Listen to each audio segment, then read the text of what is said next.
అందరికీ నమస్కారం. Learning about nature ఛానల్‌కి అందరికీ స్వాగతం.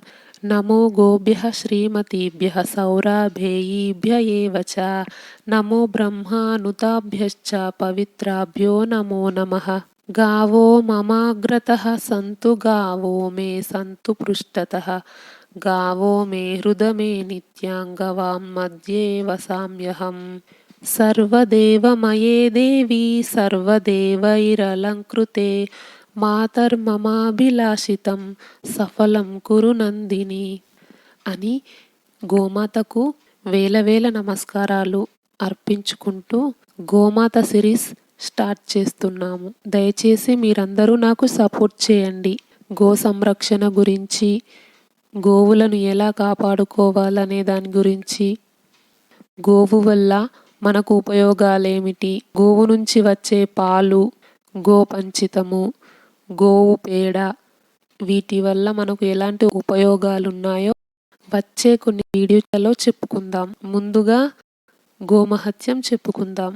గోవు పాదము యందు పితృదేవతలు, పిక్కలయందు పిడుగంటలు, అడుగులయందు ఆకాశగంగలు, ముక్కోలు కొలుకులు ముచ్చిన చిప్పలు, కర్రి కర్రేనుగా పొదుగు పుండరీకాక్ష, నుకట్టు సప్త సాగరాలు, గోవుమయం శ్రీలక్ష్మి, గోవు పాలు పంచామృతాలు, తోక 90 కోటి ఋషులు, బొడ్డు పొన్న పువ్వు, కడుపు కైలాసం, కొమ్ములు కోటిగుళ్ళు, మొగము దేష్ట, వెన్ను యమధర్మరాజు, ముక్కు సిరి, కళ్ళు కలువరేకులు, చెవులు శంఖనాదం, నాలుక నారాయణ స్వరూపము, దంతములు దేవతలు, పళ్ళు పరమేశ్వరి, నోరు లోకనిధి.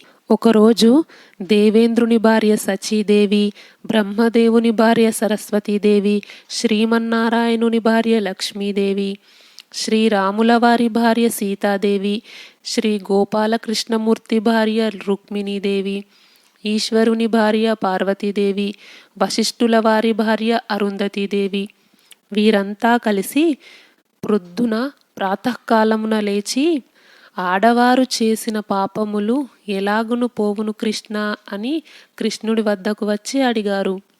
అప్పుడు కృష్ణుడు, ప్రొద్దుటే లేచి గోవు మహత్యం పఠించుకుంటే సకల పాపములు పోవును. అంటు కలిపిన పాపము, ముట్టు కలిపిన పాపము, బంగారము దొంగిలించిన పాపము, ఎరిగి ఎరగక చేసిన పాపము అంతా కూడా పరిహారమవును. మధ్యాహ్న కాలమందు పఠిస్తే ఏమిటి కృష్ణ అని వీళ్ళడిగారు. సహస్రగూళ్ళలో దీపారాధన చేసినట్లు, జన్మాంతరం 5వ ఇచ్చినట్లు, 100 గోవులు దానం చేసినట్లు, అర్ధరాత్రి వేళ పఠిస్తే ఏమిటి కృష్ణ అని అడిగారు. అప్పుడు కృష్ణుడు, యమబాధలు పడబోరు, యమకింకరులు చూడబోరు, గోవు మహత్యం పఠించిన పనతి వస్తుంది. ఎలాగ వస్తుంది అని అడిగారు. ఏ తీరున వస్తుంది అని అడిగారు. కనకాంబరాలతో కదులుతూ, తులాభారాలతో తులతూగుతూ, తన భర్తను తలుచుకొని, పుత్రికా పౌత్రులను తలుచుకొని, మిత్రబంధువులను అనుకొని మహాలక్ష్మీదేవి ఎదురుగుండా వచ్చింది. ఆవిడను క్రిందకు దింపేసి పసుపు పారాని అక్షింతలు గంధము ఇచ్చి కరుణించి పురుగులను వరుసగా తీసేసి ఇనుప ముక్క కాకులకు వెనక్కు త్రోసేసి మండే పెనాలను క్రిందికి దింపేసి ఆవిడ కాశీ, గయా, ప్రయాగ అన్నీ చూసుకొని వైకుంఠముకు వెళ్ళింది.